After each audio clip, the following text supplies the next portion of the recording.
Welcome to the Business Growth Spotlight, where we shine the light and talk with business leaders from all over the world who are here sharing their expertise and wisdom so we can all grow together. I'm your host, Heidi Schalk, co-founder of HLH Growth Solutions, where we help businesses grow through outside-the-box visibility and automation strategies. If you're new to the podcast, welcome. I'm excited to have you here.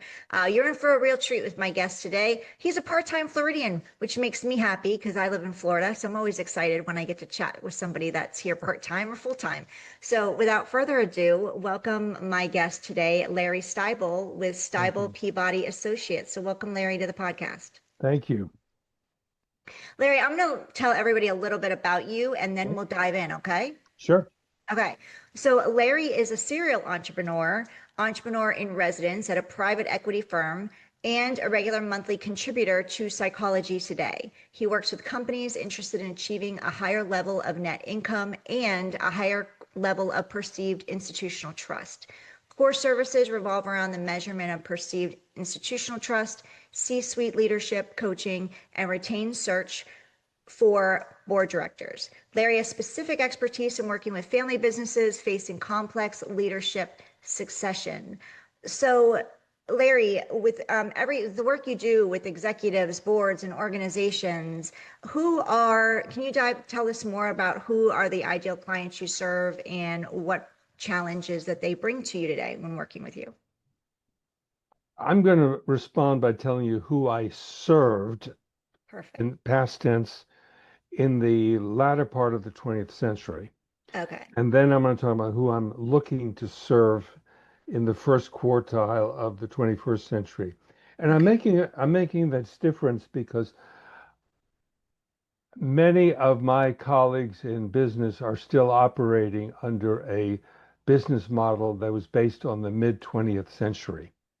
And that worked for them in the 70s, 80s, 90s, and maybe in the 2000s. But we're now in a different era. And it's taken me a couple of years to sort of grasp that this era is different and it's got to be thought of as different, not the same. So we started way, way back in 1979. And we were originally an executive level outplacement firm with a specialty on lawyers. Because in those days, law firms would have an up or out policy. You come in as an associate and you move up the ranks, and in the 7th year they decide to make you a partner or not. And if they don't make you a partner, you're out. And the larger firms that hired us were saying, these people are not jerks. They're not stupid. They're going to land somewhere. We want them to leave as proud alumni, not disgruntled ex-employees. So we were hired to work with associates who were not going to be made partner and help them land. And about 30% of our business was lawyers. Wow. And then things changed in law. And today in 2026, we're looking at a completely different situation in law firms. It used to be up or out. Now it's in the 7th year as an associate, they're going to make a decision on you. And if they want to keep you, they'll keep you. If they want to let you go, they're going to let you go. But they'll make you a partner. So you get the title on your business card. You could tell your mother, I'm made partner. But being a partner and being a shareholder are now two different things. If you go on LinkedIn, you'll see some people call themselves partners, some people call themselves shareholders. Shareholder is somebody who actually gets a piece of the profit. Okay. Partner is just a title. And now they also have these things called of counsel. So if we don't want you full time, but we want you sometime, so you're of counsel. So they don't need outplacement anymore. They don't use outplacement anymore. So we've had to sort of retool, reconfigure. And then AI started rising. And I read an article by the Boston Consulting Group BCG. And what they did is they developed a measure of trust, institutional perceived trustworthiness. And they correlated that measure with shareholder value, stock price, and net income. And they said these things are all highly correlated. And I began to think, yeah, that makes sense. And we developed this concept called the AI paradox. Mhm. And the AI paradox goes as follows. As more and more of your clients begin to use AI, several things are going to happen. One is the perceived value of analytical thinking becomes more commoditized. I don't need McKinsey to develop a strategy. I'll go to ChatGPT. Right. It'll give me some idea. I don't need McKinsey. The second thing is that it's going to be more difficult for companies to really differentiate on the market based on products. See, this is a unique product made by Apple. Guess what? In 5 years, lots of companies are going to be able to make just as good a product as Apple's, thanks to AI. The other thing that's going to happen is what we're seeing right now, and that is there is a correlation between the rise of AI and the rise of mistrust. Mhm. Am I talking to a real Heidi, or am I talking to a Heidi bot? Right. Is this a real letter from a real person, or is this an AI? I don't care if you're Republican, Democrat, red, blue. The one thing that unites everybody is mistrust. That's the one thing they can agree on. They mistrust each other. And we're going to see more and more and more mistrust. And what we're saying in the AI paradox is if you want if you want to differentiate yourself, you want to have the highest level of perceived trust. Then the question is, how do you measure perceived trust? Mm. So Boston Consulting Group developed a measure of perceived trust for large public companies using public company data. That's fine.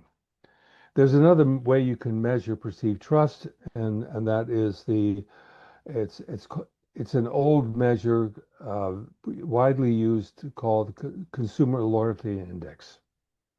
I'm sure you're familiar with that. Mm. And you can use the Consumer Loyalty Index with employees to measure perceived trust there. And then we've come up with another measure of perceived institutional trust, paradoxically using AI. And so what we're trying to do is reframe Stybel Peabody from a executive outplacement firm to a company that helps companies measure and manage perceived institutional trust. And the Mm. idea is every year you measure how your level of perceived institutional trust with customers, suppliers, and employees. And Mm. then you measure uh, the perceived institutional trust of your major competitors. And then you say, where do we go from here? It's a new concept because AI is new. And boards are focusing on shareholder values and EBITDA, and they're not focusing on trust. But my prediction is that in 3 to 5 years, they will. Yeah. That's where we're focusing on growth. So you're right. Literally, you were like one of the forefront leaders in this space. In this particular space, yeah. Yeah. Mhm. Yeah. So you had mentioned, you talked about the AI paradox and building trust and the importance of trust and perceived trust. You mentioned, the AI tools that are out there and the bots. We created an AI twin of myself, and put it out there just to kind of get feedback and see what people's thoughts were. And it was really, really interesting to see, to get the feedback. But it's coming. It's not going to go away. So embracing it is important. while also I agree with you, trust has gone down a lot in consumers in the last year or two. And that is one of the biggest factors when they are deciding whether to work with somebody or whether to purchase from somebody. Um, and also the businesses that don't embrace AI are going to find themselves falling behind. So there's like this healthy balance where we got to figure that out. As AI makes everything easier, when it comes to generating content, automating communication, scaling interactions, how can leaders build authentic trust with their employees, with their clients, and with their stakeholders? I think the first thing to do is to measure trust. Okay. And again, and that has to be done every year because trust, trust is one of those things it's hard to develop and it's easy to lose. Right. And so I don't have any sort of pat answers except it's important to measure trust, measure it consistently, measure it yearly, measure your competitors, and then you have a standard to which to compare it to. So with an intangible thing like trust, how do you measure that? Again, I think I may have sent you the links to the way we measure trust. If not, I'll resend it to you. And then if anybody's interested in getting those links, they can. Perfect. There's nothing secret. Awesome. Well, we'll definitely include those links in the show notes, and we'll also remind you to grab them toward the end of this conversation. So, Larry, you've worked with senior executives for many years. What are Yep. some of the most common leadership blind spots that prevent otherwise talented leaders from reaching that next level? I'll talk about what I'm observing right now. Okay. Um, Early in my career, I was fortunate enough to consult with. It was a Norwegian. Yeah, it was a no, it was a Finnish company. Was the number one mobile phone provider. Nokia. That's who it was. Mm. I They remember. were they were the number one. Do you remember Nokia? I remember Nokia. Yeah. So, and then there's this company that came up called BlackBerry. You remember BlackBerry, don't you? Yes. Hmm. And they really shot up. And they shot up because they had this keyboard. Yeah. And executives loved the keyboard. They could, do these keyboard things. And Nokia became obsessed with BlackBerry. And they were going to they I was in Finland working with Nokia and they were focused on BlackBerry and they were to come up with a product to compete with BlackBerry. And while they're doing this, there's this company, I don't know if you remember the name, Apple Computer. They came out with something called the iPhone. Mm. And at the time, Apple Computer was a computing company, not a phone company.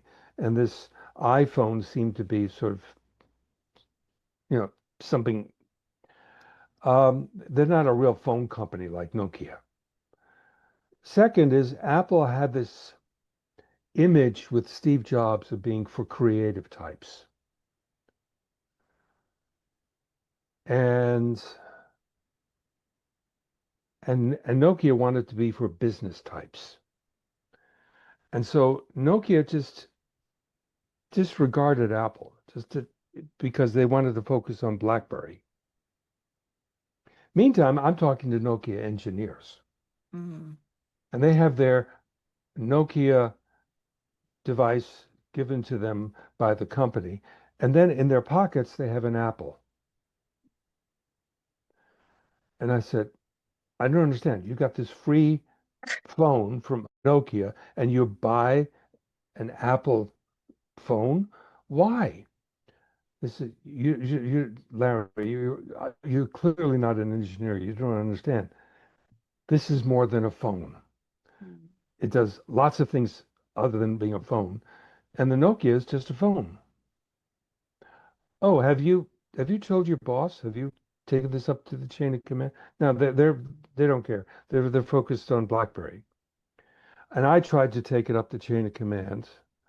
No, they're focused on BlackBerry. Well, we know how the story ends. Exactly. Nokia is still in business. They don't make phones anymore. And BlackBerry, I It's don't even know if it's their non-existent. business anymore. I don't know. And Apple dominates the market. The point is the following. Have, have you ever driven a car at 100 miles an hour? Be Yes. honest, be honest. Just between you and me. Have Honestly, you? yeah, you do. Yeah, it's like, well, look down. It's like, oh, I was just going 90. Now I'm going 100. Okay, so you can appreciate this. As the speed of a vehicle increases, driver peripheral vision decreases. Does that make sense to you? Yeah. And so when you're going 40 miles an hour, you can kind of look around and this is pretty. When you're going 100 miles an hour, you're just focusing straight ahead. And the biggest thing that I am seeing in 2026 is your clients are going at 120 miles an hour. And they are so focused straight ahead on their direct competition, on their direct threats. They're missing the peripheral threats and opportunities on the side, just like Nokia missed Apple. Mhm. And I think the key challenge for leadership is spending one day a year focusing on peripheral threats and opportunities Mm. because it ain't going to happen spontaneously. When you're at 120 miles an hour, guess what? Every team meeting you're going to have is going to be operationally and tactically focused on what are the issues we have to face this week and this month. Yeah. And from what I'm gathering from what you said, and thank you for that, giving us the story of Nokia, BlackBerry, and Apple. You put it into a context that we can, wrap our hands around because I lived through all of that. And it's interesting, the only one that's in existence right now in the phone space, and much more than a phone, is Apple out of all three of them. And sometimes when we're in tunnel vision, we can completely be focused on the wrong thing. But by the time we figure that out, it's too late. That's right. I think Yeah. there's another aspect to this story that sort of relates to leadership and relates to your business. I think one of the secrets of Apple's success was when they introduced the iPhone, they said it was a phone. They didn't say, this is brand new, this is revolutionary, this is going to change everything. You won't even need your computer anymore. You can do everything on your. No, no, no, they didn't say that. So I remember there's a classic ad you can look at on YouTube of Steve Jobs introducing the iPhone. Mm. And he says, it does three things. One, two, three. That's all. It actually did a lot more. But he only focused on three things, but he called it an iPhone. And the idea was try to make this new revolutionary product something I'm familiar with. I know what a portable phone is. I've got one. I use one. Oh, this is another one from Apple. Rather rather than say this is totally new, totally revolutionary, it's going to change everything. And I think that's how AI needs to move out. Instead of saying, this is new, this is revolutionary. No, this is just going to be your companion. It's going to help you do a better job. Exactly. As business owners, we tend to overcomplicate things. And at the end of the day, when you want to get your message out, the simpler we make things for our audience and our clients and our customers, the easier it is for them to consume it and then make that decision of, yes, this is for me, or no, this isn't for me. Yeah. Yeah. And again, in terms of our practices, how do you measure trust? How do you Mhm. build trust? And also, how do you think about trust? I mean, I'm going to give you a really specific example. I'm talking with somebody who is a sales professional for a technology company. And he's saying, there's so many.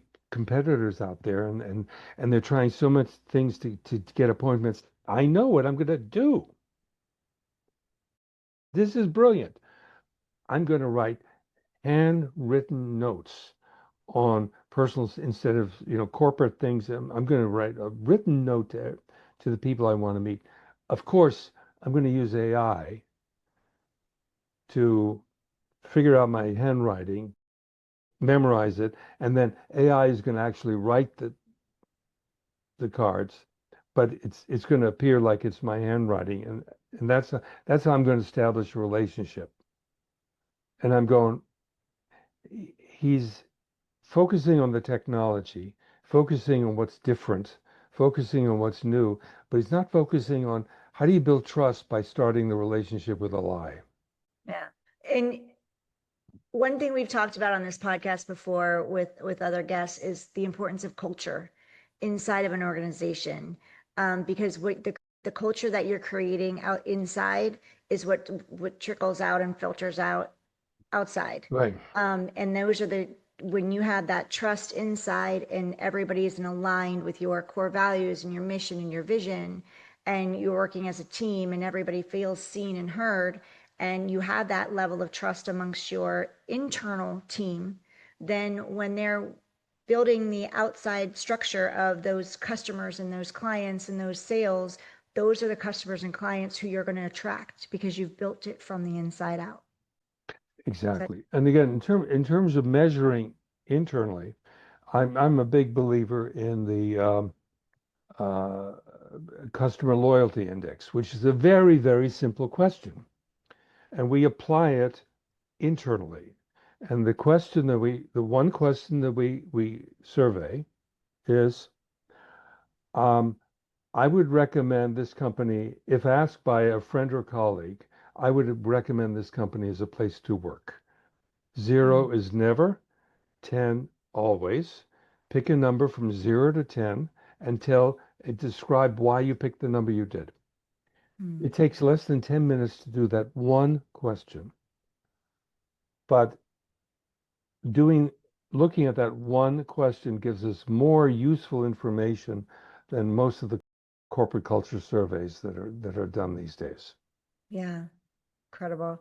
So, Larry, organizations today are navigating rapid technological change, which we've talked about with the evolution of AI and the growth of AI, economic uncertainty, which we're seeing, and I'm hearing, talking to other guests on this podcast, and evolving workforce expectations. So, what distinguishes leaders who thrive during periods of disruption from those who struggle?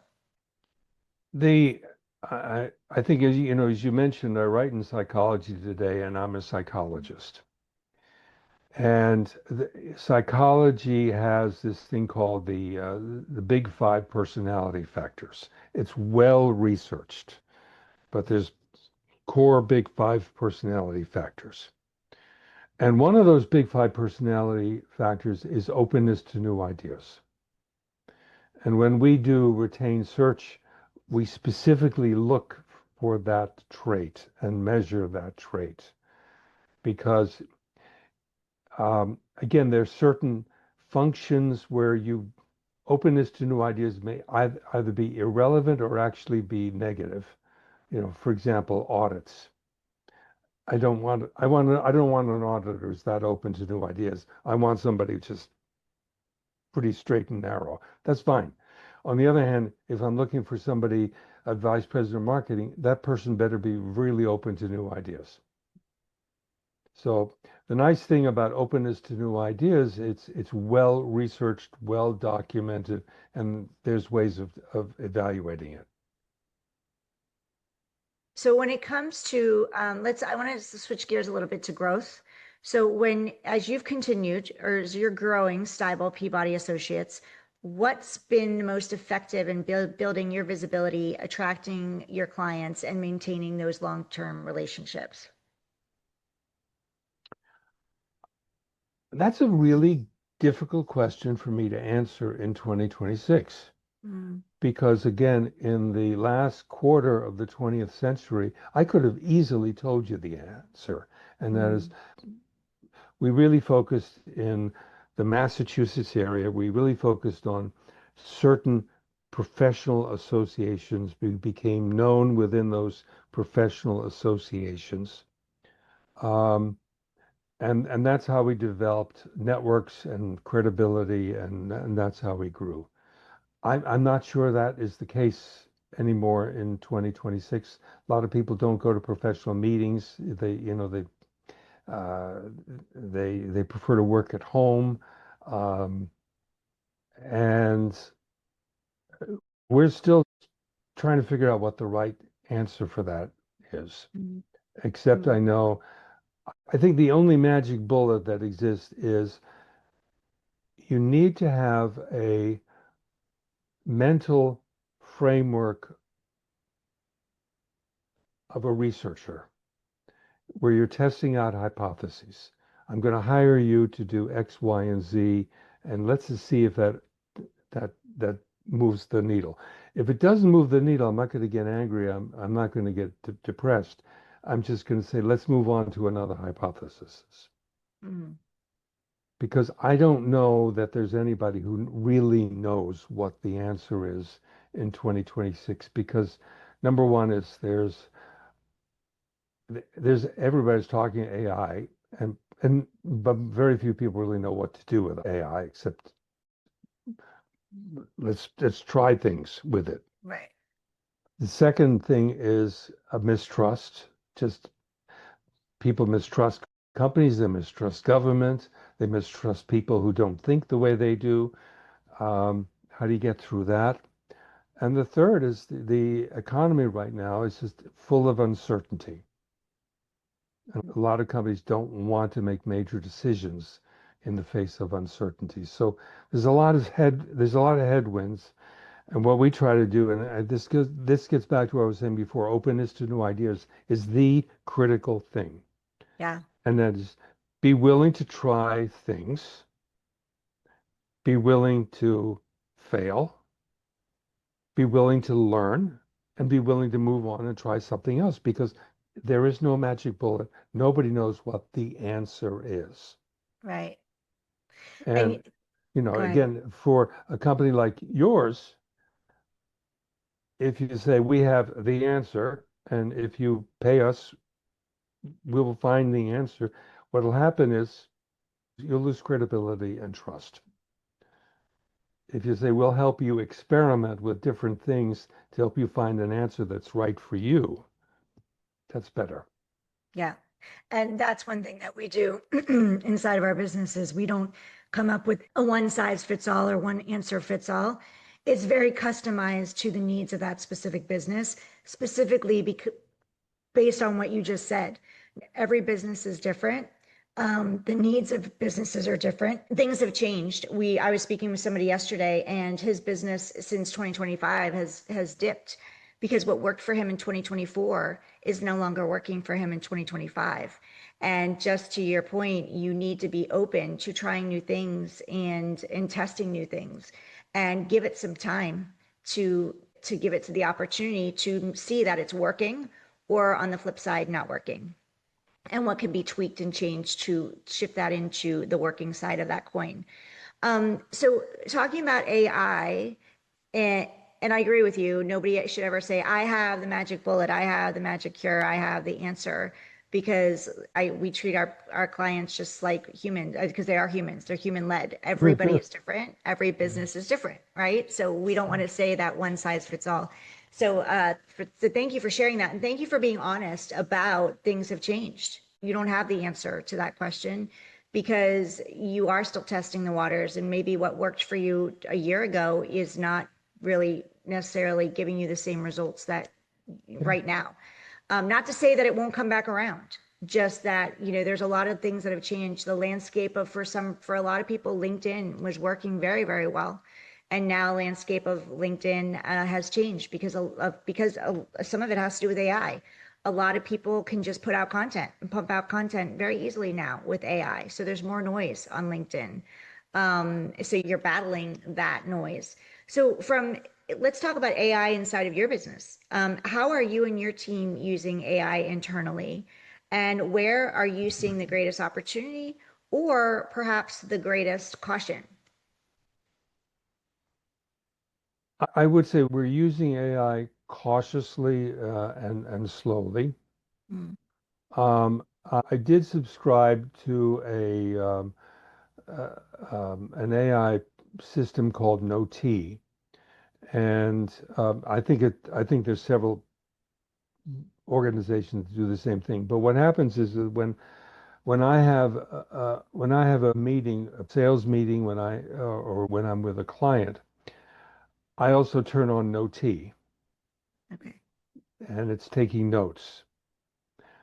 And one of the things that I am finding is that as I get older, sadly, I tend to, there are things I forget, and then I forget I forgot. And so it doesn't even register on me that I missed something. And so no T is like having a third party in the room to help me review what I got. And also does it in two formats. One is will give me a complete transcription of what was said if I need that.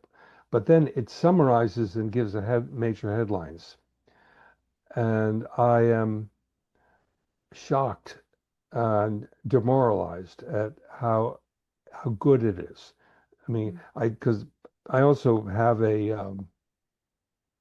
uh, I also see patients and I do therapy, and I'll be I'll be putting on no T when we're doing therapy. And it's fascinating that when I look at the outline, no T has done a diagnosis on my patient that is usually correct. wow. And if my patient's talking about medication they're taking, it spells out the medication correctly. If it wasn't for no T, I'd be on my pad taking notes furiously and then not. So Get the right. Fully present. the paradox is because I'm using AI, I can spend more time not focusing on my notes, but focusing on the relationship. Mm, Obviously, what I do after I've looked at no T and made notes in my computer, I delete the file. mm, So, but the idea is I'm using AI to increase empathy. right. Whereas if I didn't have that device, I'd be furiously taking down notes. So that's an interesting point. It's allowing you and supporting you on creating a better relationship and being able to be more present with your patient because it's doing the things that you don't need to be doing. You can actually be fully listening, and engaging, and then review the notes later. Yeah, I'm finding that extremely useful.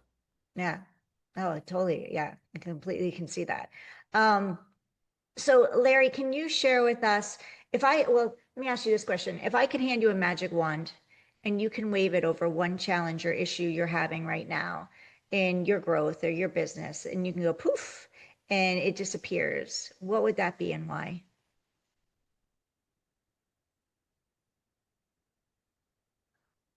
Um, I want to get more. I mean, we have done. I'm both a psychologist and an entrepreneur, and I enjoy working with family businesses. And God knows there are lots of family businesses in Florida. And succession in family business is always a very difficult issue. The kind of the kind of referral questions I love to get is, in order for us to grow our business, we need a more modern finance function, and the CFO we currently have just doesn't cut it. And we need a new CFO who's more modern, more into AI. It, on the other hand, the CFO is my sister, and we're going to be meeting next weekend at Mom's house for dinner. How do Mm, I fire my sister with dignity? So I love those kinds of questions. yeah. The second issue is we are a family business, and now for the first time, we're going to hire the first non-family CEO. And yeah, we have the skills to find the right CEO for your business, but we have a program, an onboarding program of 180 days where we're going to stay with the CEO and the family to develop trust. Because in family business, trust is very important. Yeah, absolutely. Yeah. So what's next for you? If we could bring you back in a year, what and revisit this conversation, what does success look like for you?